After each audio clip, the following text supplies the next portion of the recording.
سێ نیشانە ئەگەر لە توێ هەبێ مژدەت لێوێ خوای پەروەردگار خێری وێ بۆت سەبر بگرە لەسەری دەستیان پێوە بگرە لە ڕێ ئەمانەوە خوای پەروەردگار لە بەهەشتەکەی خۆی نزیک دەکاتەوە.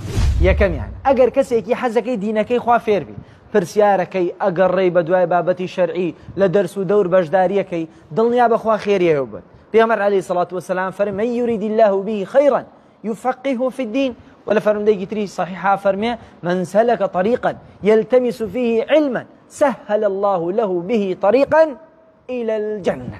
هەر کەسێ ڕێی زانستی شەرعی بگرێتە بەر خوای پەروەردگار ڕێی بەهەشتی بۆ ئاسانە. دووەمیان هەر کەسێ لە دنیا زۆر لێ بقەومێ مصیبەت و دوای مصیبەت حادیسە نەخۆشی خەم و خفەت کێشە ئەمە هەمووی خێرە بۆ ئینسانی ایماندار. پێغەمبەر عەلەیهی سەڵات وسەلام فەرمێ من یورید الله به خەیرا یوصب منه. هەر کەسێ خوای پەروەردگار خێری بۆی بوێ تووشی مصیبەتی زۆرەکە بۆیە هەرگیز بە بەڵاو مصیبەتەکان دڵ و نێشێ.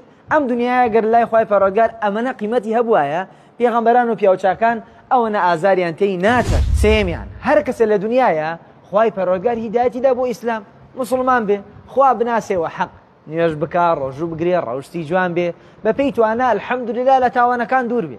بەڕاستی ئەم خێرە لەگەڵ خێری ترا بەراورد ناکرێت. پێغەمبەر عەلەیهی سەڵات وسەلام فەرمێ من یورید الله به خەیرا استعمله.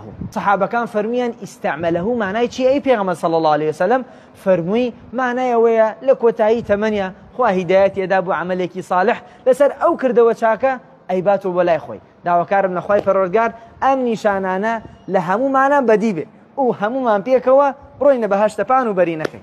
سەلام عەلەیکوم.